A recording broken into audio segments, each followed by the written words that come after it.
Welcome to the Wealth Without Wall Street podcast, your guide to understanding how to get out of the Wall Street rat race and start your own mailbox money lifestyle.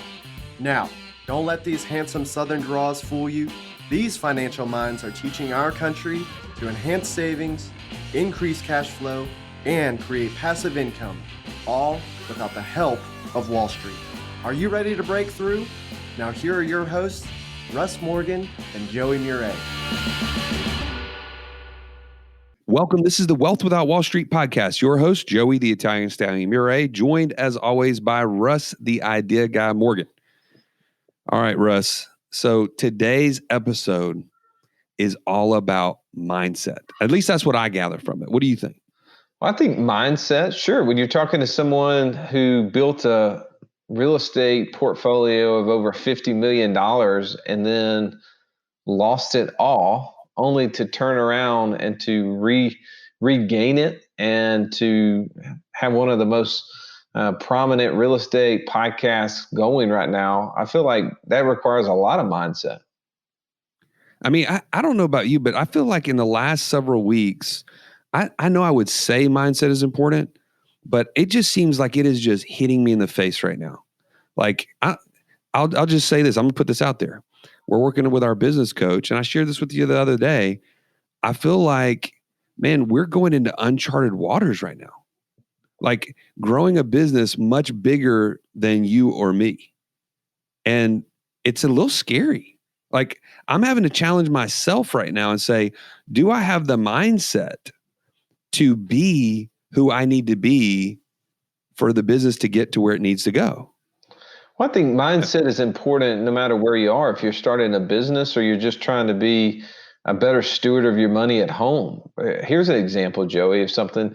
I've been trying to impart wisdom into my daughters, and my daughter Betsy is probably a great steward of information. She loves to learn. We're sitting there talking with Megan the other day, and Megan's telling me about how we need to get a new bed because the bed we have, one of the drawers, when you go to pull it out on the front end where you stuff the sheets, not only does the drawer have a missing knob on it with a screw sticking out at you, but also the little part from the top is like hanging down into the drawer, keeping you from pushing it down. It's a poorly made bed. We've had it for 10 years. I should probably buy my wife a better bed. We have a great mattress, but the actual frame itself, it's pretty rinky dink. And she's sitting there telling me about how we need to get a new bed. And that's just one of those things I don't want to spend money on. And Betsy pipes in. Betsy says, "Mom, Dad doesn't want any more doodads. He wants assets." I was like, that's the kind of mindset we need to have, Betsy. I like it. Well, and today's guest is actually, he would 100% agree with you. Khleif is our guest. And he mentions how he obtained all the doodads, right? He got the multi-million-dollar house on the beach. And he talked about how he, even 60 days into this brand new house, his dream has come true. He's looking up at this house and he said he was depressed because he was unfulfilled. That doodad did not fill the void. And ultimately, he's now on the path of saying, man, there's much more to life than just all these things that I could accumulate. Yeah. Well, if you don't know what a doodad is, play cash flow or cash flow for kids with your children, and you quickly learn doodads are expenses and they're things that take money out of our pockets. And I want to point you toward this episode because this episode is about how to put money in your pocket as well as our overall process. Joey, let's jump into this awesome interview today with Khleif. Joey, I know we want to get into this episode, but really quickly, I would be remiss if I did not say this. The reason we have an amazing guest like today's episode is because you listening are constantly subscribing, rating, and reviewing and sharing this. So today's episode is not like any other. Make sure you share it with at least one friend that will love it. Joey, how many downloads we are at now? We just surpassed 200,000 because of you. That's amazing. Please keep the movement going. Share this episode. Welcome into the show. Today, you are in for a treat. We have Rod Khleif with us. Rod, welcome to the show. Oh, I'm glad to be here, guys. It's going to be a lot of fun. Rod, it's a pleasure to have you on. Joey and I have been following your story. You've got a couple of rise and falls, and I want to hear about those because I think the lessons on the way up and the lessons on the way down are always valuable for our listeners who don't know who Rod Khleif is, haven't followed your story. Give us a brief bio as to how you made $50 million in real estate and lost it overnight. Yeah. Let's rub my nose in it. Yeah. Well, listen, I started investing when I was 18, bought my first house. I immigrated to this country when I was 6 years old. When my brother Albert, my mother's Vancha, we ended up in Denver, Colorado.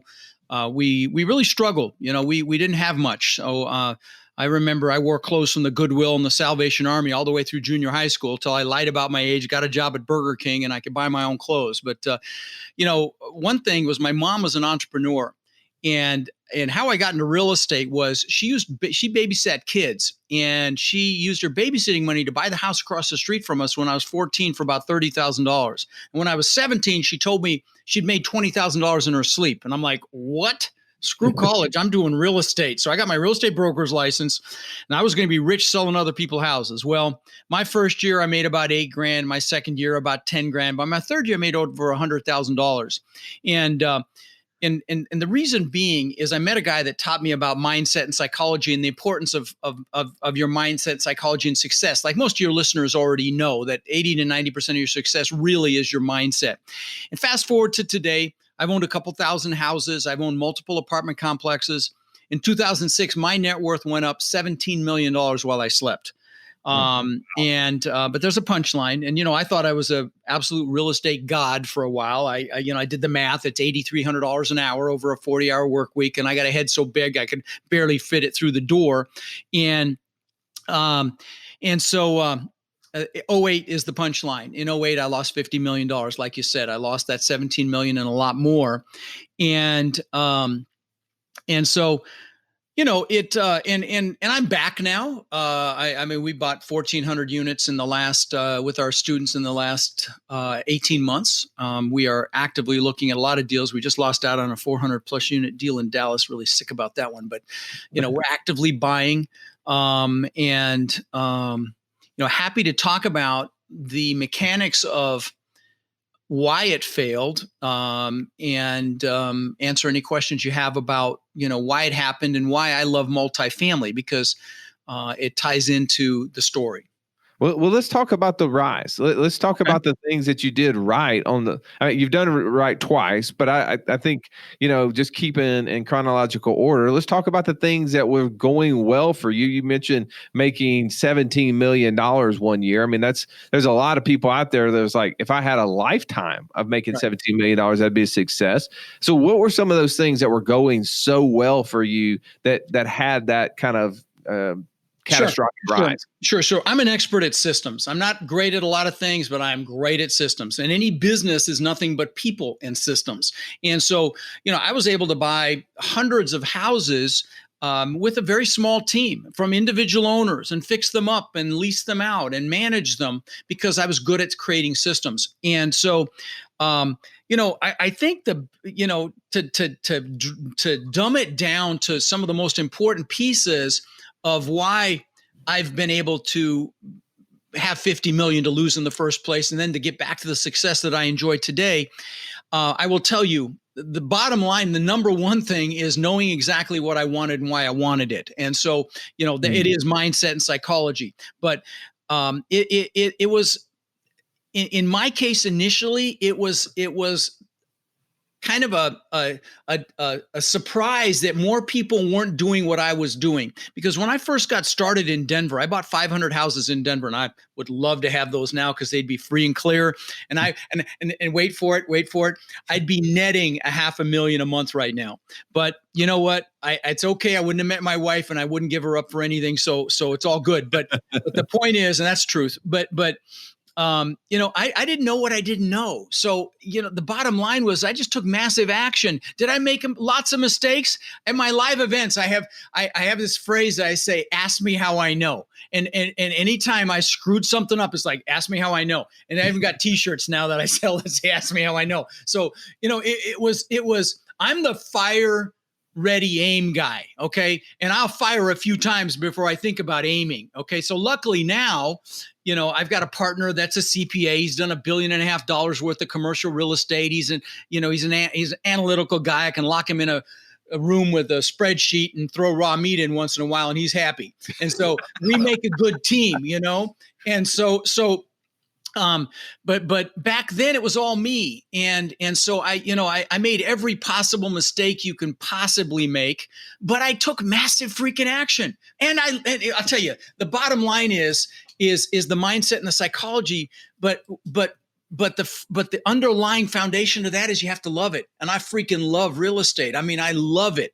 And so, I would tell you, those of you listening, if you don't love real estate now, associate pleasure with it, because you absolutely can learn to love it. I equate it to hunting for buried treasure. But if you can't learn to love it, then for God's sakes, go do something else. Life is too short.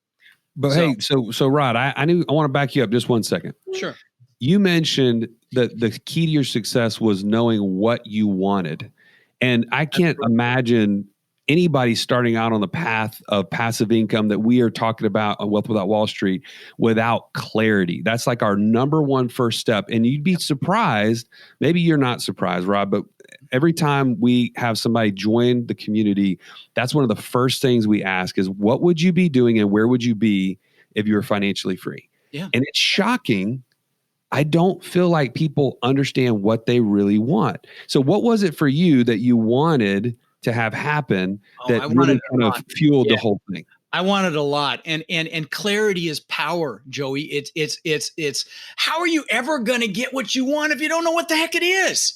And so, one of the first things I do at my live events and with my coaching students is a goal setting workshop, kind of goal setting on steroids, so that you literally write down everything you could ever possibly want in life. Small things, big things, things you want to do in your lifetime, things you want to learn in your lifetime, people you want to help in your lifetime, everything. Okay. And get clarity on it. Then I recommend writing down why those goals are an absolute freaking must, because it's the why that'll drive you. Okay. And then I say, get pictures of your goals. I'll share something with you. I'll show you guys. You guys can't see it that aren't watching this, but I've got pictures in the back of this planner of things that I've wanted for 20 years. And I've gotten every single thing in here. The cars, the stupid shit like the Lamborghinis and the Rolls and the Benzes and the hundreds of $1,000s worth of watches, stuff that I'm not interested in anymore. But I got it all because I had pictures and I knew what I wanted and why I wanted it. And so, for me starting out, it was really tangible stuff. Okay. It wasn't the pleasure that I get now from the people whose lives are impacted by our work and the fact that people that are taking action and building their, passive or active incomes.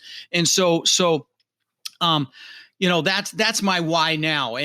But my why and the driver up to the time I was about 40 was the material stuff. It was the stupid crap like the cars I just said and the watches and the houses. I built an $8 million house on the beach, and I call it my testament to my ego that to prove the world I was good enough.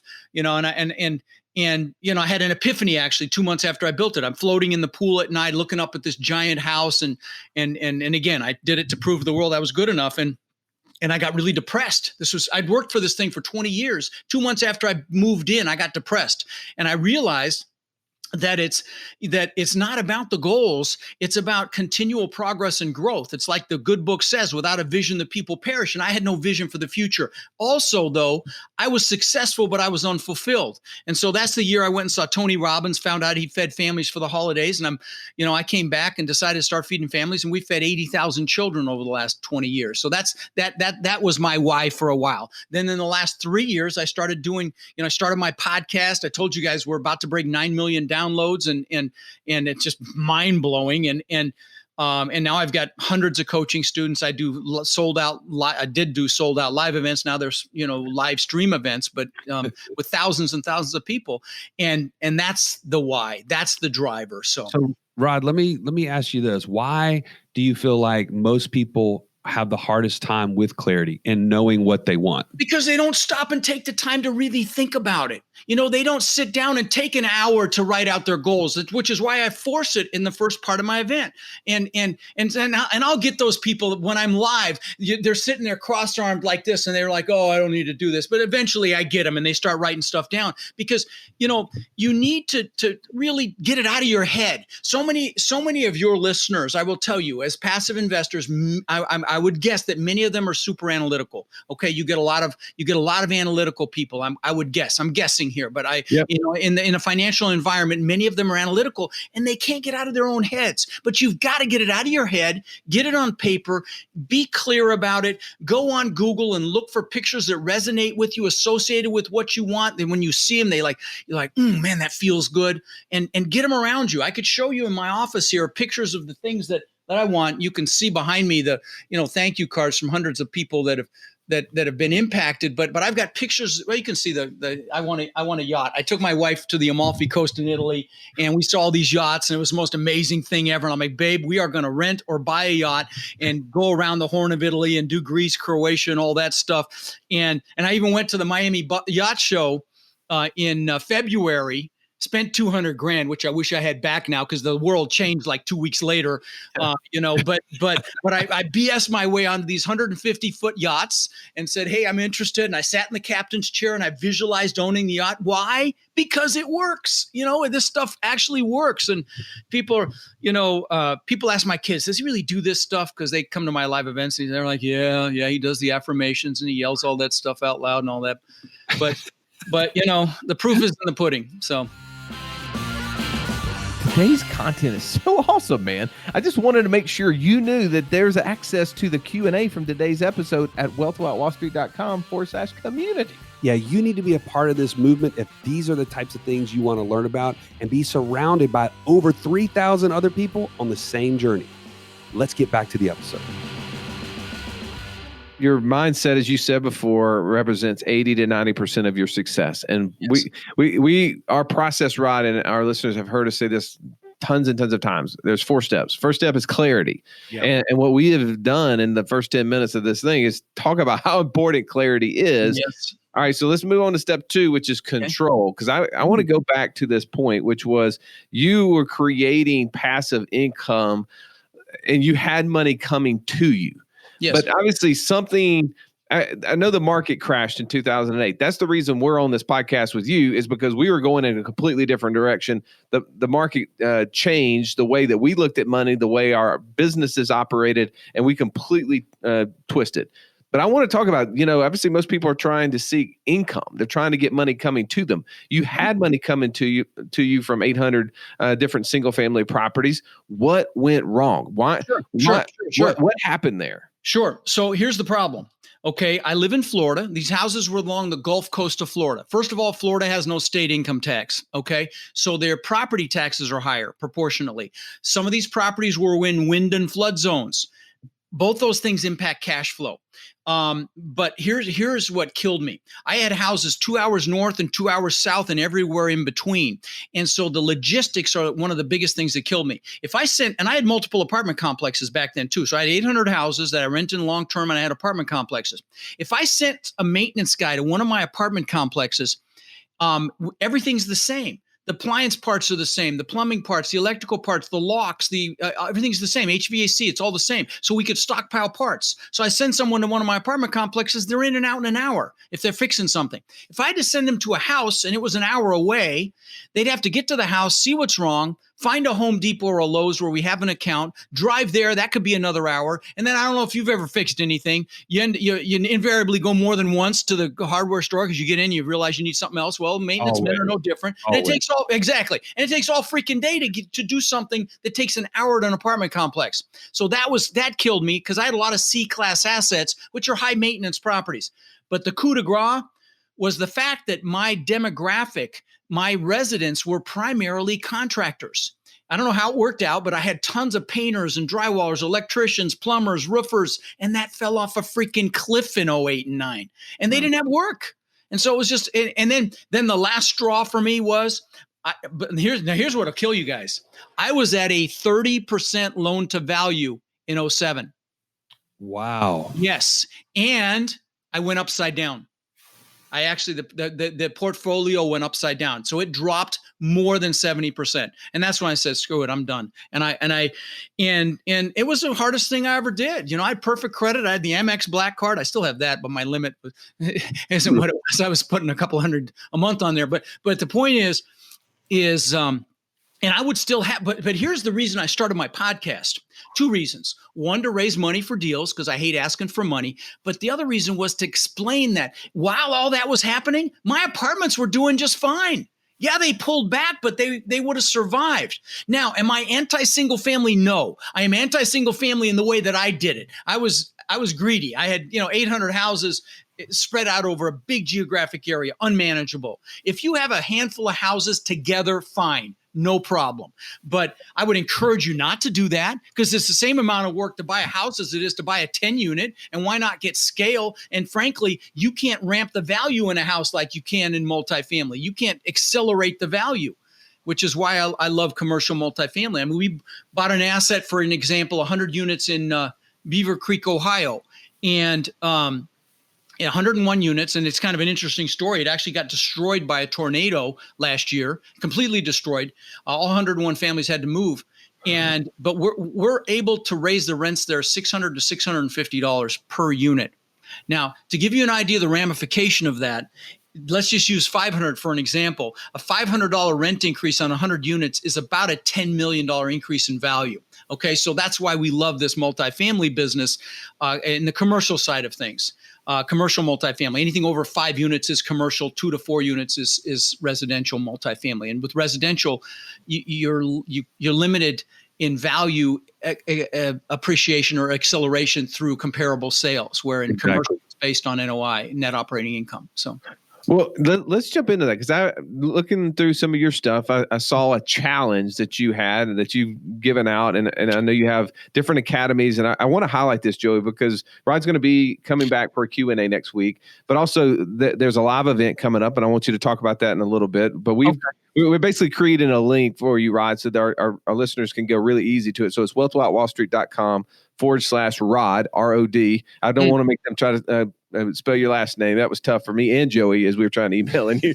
But if you go to wealthwithoutwallstreet.com/Rod, you're going to get access to all these things that we're going to be talking about on the show. We do have a 90-day action plan. The things you do the first 90 days to get started, and they involve picking your market, building your team, hanging your shingle and doing a website, building relationships with potential investors, brokers, property managers, bankers, and it's all the things you do for the first 90 days that you just rinse and repeat to become good at this business, evaluating deals and so on, and building your network. So it's a 90-day action plan in our framework. Yes, absolutely. And I appreciate you bringing up the 2-day event. It's if they use the code, if your listeners use the code RODFRIEND, it's only going to be $97 for them to attend. And it's 2 full days of training. I'm not selling anything. It's like, it's a duh. Okay. So if you're interested in this business, 2 full days of training for $97, my competitors charge anywhere from $3,000-$4,000, and they don't give you as much as I give you. So it's drinking. Now it is drinking through a fire hose. I'm going to tell you that it's I don't tease anything. It is like full on training.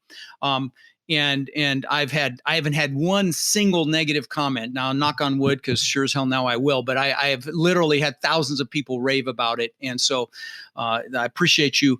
And it's you'll do a link, but if you guys are like listening to this in the car, you can text Rod Live to 41411, and it'll give you access to the website as well. But use the code RODFRIEND for $50 off, and there's $97. And again, I'm not selling anything.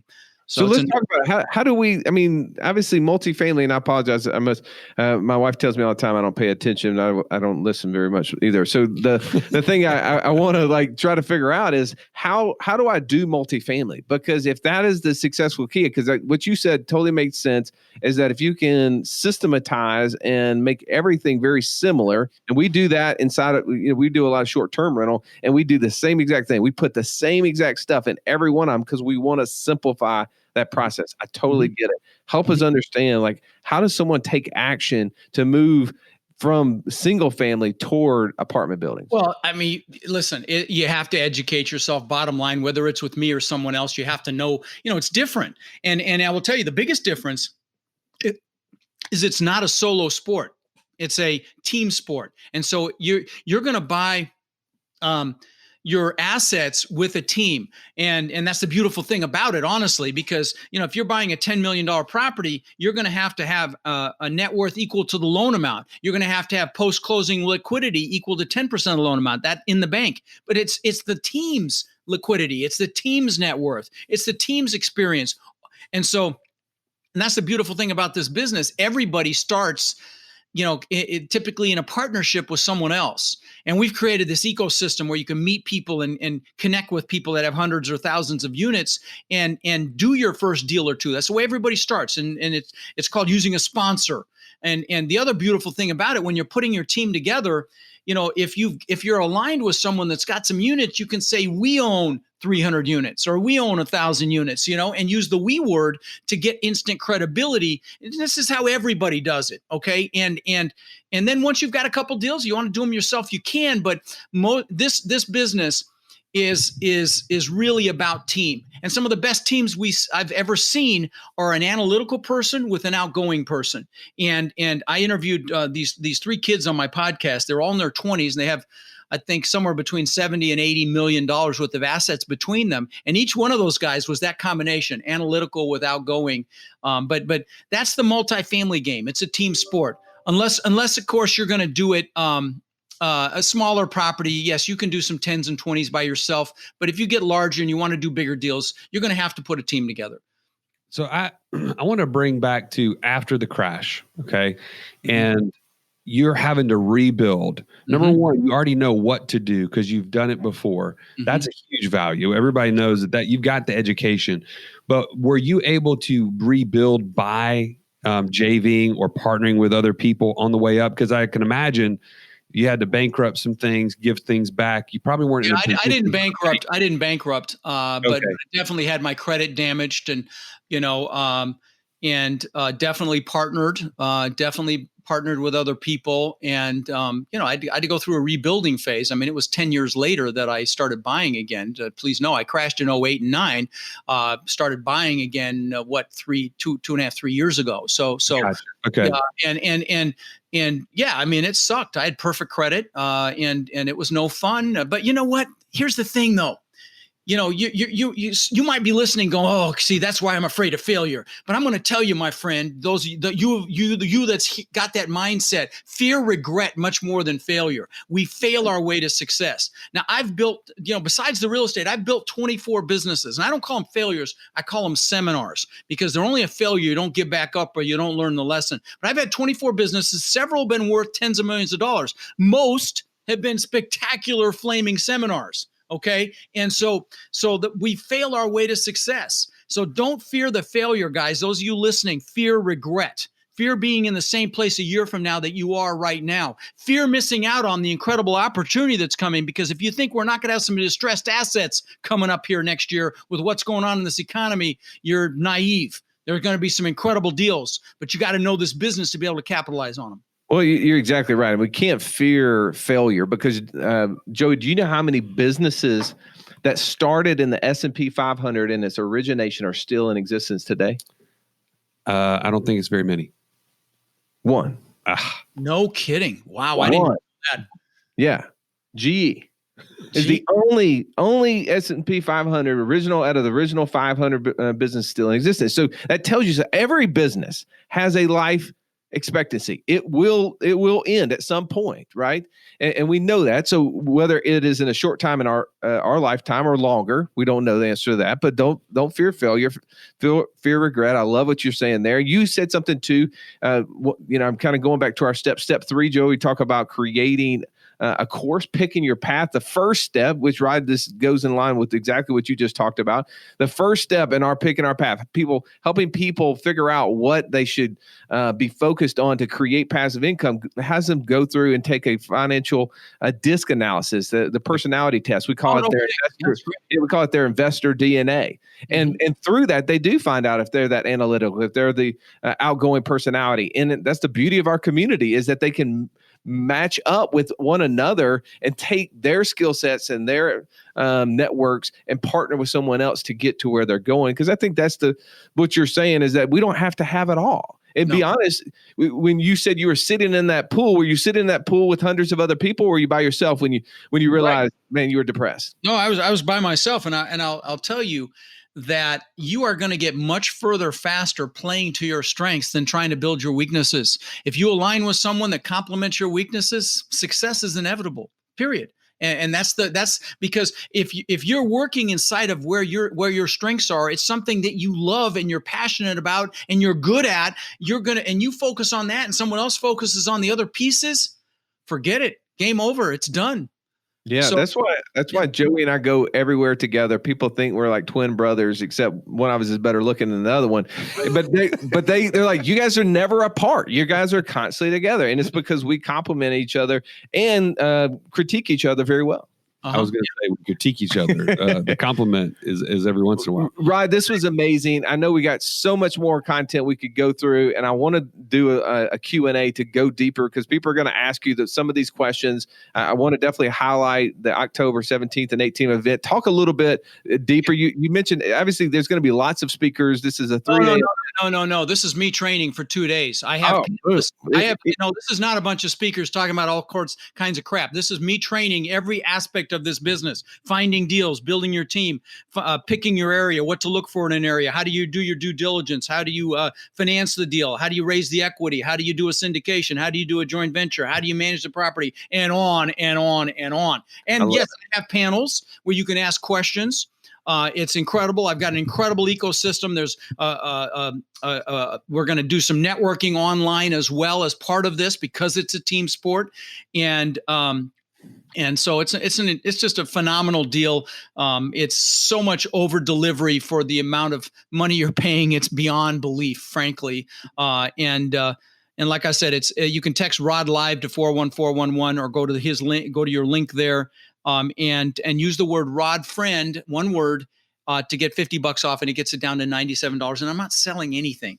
So listen, even if you're investing passively, you don't give your money to someone unless you have some basic understanding of what you're investing in. So even if you're investing passively, come spend a couple days with me so you get some comfort around this business. I promise you'll be glad you did. And by the way, let me mention this, so you guys can decide on this, but I do a nice presentation on the fundamentals of multifamily. If you want to incorporate that into the Q&A, it might add another 30 minutes onto it, but I'm happy to do that. So let me know on that. Or we can just do a Q&A too.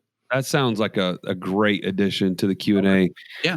And Rod, I just want to thank you for being on the show because you've literally taken us through the entire Wealth Without Wall Street process, from the clarity to taking control to picking a path. And now you've even given us, motivation to not miss out on the life that we want to create. Yeah. Ultimately, that's our final step in our process, and not looking back in regret. Yeah. But looking forward into what can we accomplish if we take these steps, if we can really take massive action, as you mentioned.